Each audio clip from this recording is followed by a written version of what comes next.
Hello. Hi, everyone. Kayla Lords John Brownstone. of Loving BDSM, where we help kinksters like you have happy, healthy power exchange relationships.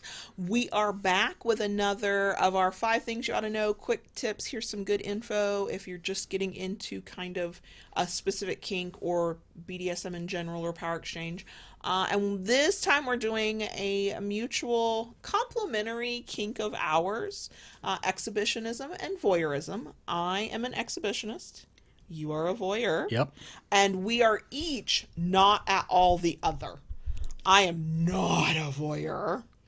And you are not really an exhibitionist. On a rare occasion. Right. And I know, like, when we have seen at the club and if you've never been to a BDSM dungeon, you typically are probably in front of other people doing a thing. You're happy to do it, but it's not like you get excited about being seen in the way that I get excited about being seen. I mean, I've done it with you, per se, for certain things for our blogs in the past. Yes, you've let me take some seriously scandalous pictures of you and then put them up on the internet. Yeah. Why, yes, if you would ever like to see John Brownstone's bits and pieces, I have put them out there.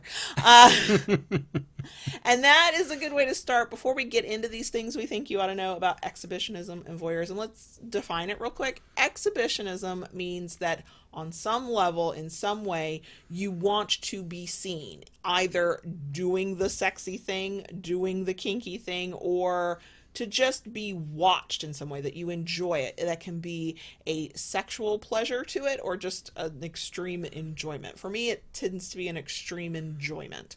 Voyeurism is the complementary side of that, of wanting to watch and look and see and enjoy the view. And when I tell you I do not like voyeurism, to the extent that if I feel like a voyeur, even in content I am consuming, books I'm reading, stories I'm hearing, I have to actively turn it off. Don't like it.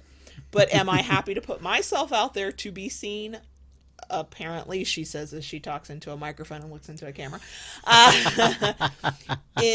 We are not going to talk about specific forms of exhibitionism and voyeurism in this one, because that is really unique and personal to everybody. One person's exhibitionism is another person's please put some clothes on.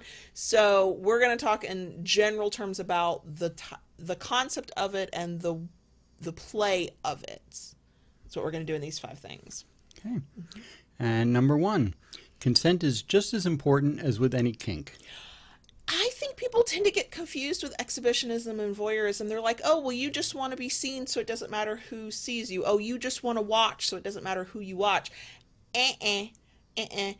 We have to be thinking about consent in all of these circumstances. If it's a one-to-one and you're going to be an exhibitionist for your partner and they're consenting to that, great. You will usually know, and if you don't know, please just ask if you have consent. You have watched me masturbate for you. I've done it as a display kind of thing, which plays with power and control, but also exhibitionism and voyeurism, and we had clear consent there. But when you start playing with exhibitionism and voyeurism outside of your one-to-one relationship of a specific person you're doing it for, and maybe you're thinking about public play, maybe you're going to a dungeon or a munch, maybe you're just out somewhere and other people could see you, you still have to think about consent. Do the other people around you consent to that? Can you get their consent? Consent does not fly out the window just because we're talking about being seen or watching somebody else. That's true. Number 2, people have boundaries with exhibitionism and voyeurism. Yes. I feel like I have to say this because, one, I have questioned my own exhibitionism. Mm-hmm. I don't want to be on display at all times for all people. I have very clear boundaries of how much I'm willing to show, when I'm willing to show it, and to whom I'm willing to show it. The same thing for voyeurism. You love to watch certain things or certain people, but you don't want to watch everything or just anything that comes across in front of you. So as an exhibitionist and or a voyeur, yes, you can be both. It's fine. I think we get to that in a minute. You get to have limits, and you get to say, I do want to see that or show that, or I don't. And it doesn't make you any more or less an exhibitionist or voyeur than anybody else. True. Number 3, it's easy to overstep other people's boundaries. This is the other side of that, and this is why the number 1 is so important. So it's easy to go, I'm an exhibitionist and I get off on dressing a certain way, looking a certain way, doing a certain kink act, and then not at all thinking about the other people who will see you, who might not want to see that. Maybe they didn't sign up for that. Maybe they thought they were going to see one thing and you went a couple of steps further because you were so excited. Voyeurs, there's a thin line between admiring and watching in a voyeuristic way and being creepy as fuck. Okay? That is probably the scariest line. Like exhibitionism, you can kind of go, okay, maybe I'll turn away, maybe I'll leave the room, maybe I'll say, could you please put some clothes on? But voyeur, when you cross somebody else's boundaries of whether they even want to be seen or not, it can be scary for some people. Here's something that bothers me, and I see this on a number of sites that I frequent. Just because someone is an exhibitionist and they like showing pictures of themselves, it does not mean they are open for sexual advances. Absolutely. Okay? Just because they like showing pictures of themselves does not mean they are open to being subject to all kinds of vulgar comments and different things like that. Are there people who like that? Yes, there are. And they will state that they are open to that. Exactly. Okay? But if it does not say anything to that extent, then consider that to be one of their boundaries and don't go there. Right. Somebody allowing you to see some part of them because they put it out there to be seen, allowing you to be the voyeur, is not an invitation for whatever fantasy comes to your mind when you get to see them. Again, unless explicitly stated. Exhibitionism and voyeurism in relationships can be a lot of fun. Is it harder to navigate when you are expressing either side of that slash in a more public way, in a more public forum out in the world? Absolutely. And we all kind of need to be aware of what we're doing and what we're putting out there. And are we crossing boundaries? Like, I will put my naked body on my website that I pay good money for every day. Will I slap up my naked body on Facebook? First of all, Facebook's not going to let me. But second of all, I'm going to be aware of my audience. If my audience is my mom and my aunt and a great aunt and somebody who taught me in high school, I'm not putting it out there just because I enjoy the exhibitionism side. I am thinking of my audience and where I'm at. Sure. I will go find the place where that feels most appropriate. As a voyeur, just because somebody put it out there and you got to see it doesn't mean you get to take it 10 steps in and become the creep. Enjoy the thing, watch the person, consume their content, follow them, absolutely. But for both sides, exhibitionists and voyeurs, we have to maintain respect of the people around us and know the space we're in and know, and try to have an understanding of other people's potential limits and boundaries, especially when they're specifically stated. Like, especially. And if we don't know, ask. Is it okay for me to do this? Are you comfortable with this? And no is a full sentence, and if they say don't do That's that, true. then we don't do that. So yeah, that's my little rant on that one, because that's a line that can so easily get crossed by people. Brings us to number 4. Like all kinks, play can be subtle. So this is a lot easier if you're in a relationship of some sort of partnership, you're paired up in some way, or more than paired, but you know what I mean, with people that you've had the clear conversation with and you're playing with it.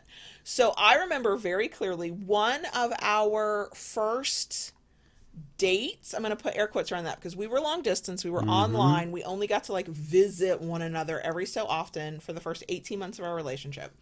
And in those first few visits, it was very much come to somebody's house or hotel, we're going to get naked and kinky for a few days in a row, and then there wasn't dating and going out in public. It was very much a how much kink can we squeeze into X amount of time. Exactly. And so one of our first dates, I think, was also one of, if not the first time we went to the dungeon. And you had me wear a dress that all kinds of people might normally wear in public. It was not so scandalous that I could have gotten arrested for indecent exposure, but I felt exposed. It was shorter, it was more revealing. It was definitely not something I would It normally. was a little bit out of your comfort zone. Oh, it was way out of my comfort zone. But also, my daddy Dom thought I looked really sexy in it, and also I did get some looks as we walked through where we went to have dinner, because this was a very short dress and all the leg was on display. The legs looked better back then, but that's another story for another day. And so I got to sort of be on display for you in a way that the vanilla world would not really have blinked at too much. Somebody might have had the opinion of, I wouldn't wear a dress like that, but I wasn't about to get arrested. And you got to enjoy the view every time I got up, I got down. And you, that whole night, you would have me get up to go get things from wherever we were at. I'm pretty sure it was to watch me walk. You absolutely, which is a rare thing for us, had me walk ahead of you, like to the car, to the, so that you could watch me. And we were playing with our own exhibitionism and voyeurism together in a way that nobody else would have clocked it that way. That's true. It was a person wearing a sexy dress on a date and her partner, you know, smiling in an admiring way. But for us, it was hitting those kinks. There was a power exchange thing going on. Yeah. And you can do that with all kinds of kinks. That's why we're not completely against all public play. We're just like, yeah, let's do this in a way that doesn't violate anybody else's boundaries. And the more, and you can be really subtle and get what you need out of it, and nobody has to know what you're doing. Okay. Brings us to number 5. Not all subs are exhibitionists, and not all doms are voyeurs. I always feel like we got to say this for everything. So first of all, you don't have to be into it at all. You can be like, I don't really want to be seen, or Lord, I don't want to watch anybody get naked or get their kink on. I don't want any part of either side of that. That is the first thing that's absolutely okay and fine, and you're still kinky even if you're not into that. True. Then there's the flip side. Right. Not all subs or bottoms are exhibitionists who want to be watched, and not all voyeurs are doms or tops who want to do the watching. Yes, it can seem like there's a power imbalance of some sort, or a power exchange, being the watcher versus the watched. But you can be a dom or top and want to be out there, putting yourself out there, and you can absolutely be the sub or bottom and be like, I actually just want to watch all of this. This is delightful. These are not assigned roles in that way. And in a way, I would even say, and just bear with me here, I'm thinking out loud. Okay. Is there a power differential in here? Because I understand people thinking, oh, being watched takes control away from you. But if you're the person putting yourself on display, deciding what people see, putting it out there, whether it's, I'm going to let you watch me get spanked, I'm going to let you watch me get tied up, I'm going to let you watch me fuck, whatever, and I'm enjoying that, knowing I'm being watched. That's why that's the exhibitionism part. You're actively wanting and liking that part of it. Are you without power? Because I almost feel like you have the power. You are deciding what somebody, a willing participant, is going to see. Whereas a voyeur, I understand why it can feel powerful. It's a mindset thing and how you personally are experiencing it in the moment. But also, it's not automatically the more powerful or the top position, because you are under the control of what somebody else has decided they want to show you. See what I mean? True. Like, I think we tend to, in our minds, separate all of these kinks into giving and receiving. And I would say maybe exhibitionism and voyeurism is one of those where it's squishy. It's a squishy middle. It's neither one or the other. It's all about how you feel about it and the circumstances you're in and who is on either side of that watcher, watching, being watched, or doing the watching. That's my theory. Things that make you go, I know. So we have done an episode on exhibitionism and voyeurism, a longer one where we deep dive, and I will link to that in the places. But I will say, for me, my favorite time to be kind of on display in exhibitionism, and when I'm really feeling it, is when we do get to go to like a BDSM dungeon and we're on a St. Andrew's cross, or I'm on a St. Andrew's cross, or the spanking bench, and you're doing your thing. And I absolutely get lost in that scene, especially if like that's the right music and the lighting and the vibe is right. But that part of me that wants to be seen is aware that there's an audience or that there could be an audience. I've gotten excited about being on display and up front and using the equipment where other people can see me at the idea that there could be somebody watching, and then found out later that there was nobody sitting in the area that could watch. And I was fine with that. It was not that there were people watching that got me all excited and like turned on by it, but that there could have been. And I was in that position to be seen. I also like a thing you do it with voyeurism to not cross that line into creep. You did it the other day, and I think it's a good way to go.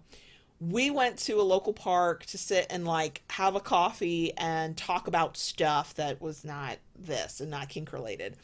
And I said, and you wear sunglasses when you drive. And I said, oh, do you want to switch out your sunglasses before we go into the park?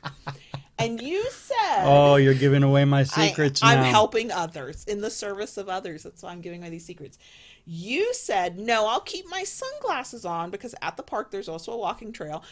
That way, if I see anybody wearing cute, like yoga pants or running shorts, I'll be able to watch without being a creep. And I was like, there you go. It's one of your favorite things. It's one of your fetishes are boots. You love to see people wearing boots. Boots are, yeah. And where we live, boots, one, only come out like maybe for a week out of the year, unless somebody's really stubborn and is like, my feet are sweaty, but I'm wearing the boots. And they often get paired with either really short skirts or like leggings and yoga pants, which you are then in heaven. And you have this really great way of watching that I can't even always clock. Like your eyes are kind of constantly moving, so you're not like hyper focused on one person and making them uncomfortable, because that's not what we're here to do either. And you can tell me how many people in any given establishment are wearing boots that you find sexy, or wearing, the butts look good, who they like you without ever being that gross person. That's a skill. You got to practice I thank you for that. Yeah.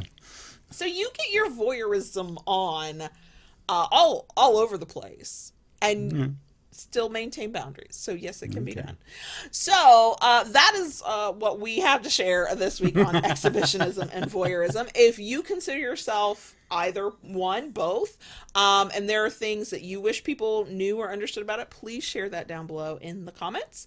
But that is it for us. If you enjoyed this, we love a thumbs up. If you like it enough to want to come back for more, please consider subscribing. And once you subscribe, go ahead and ring that notification bell to get updates of new content. Sure, just do what Daddy says. And if you really like what we do, want to help us do more of it, please consider joining our Patreon, patreon.com/KaylaLords. Bye.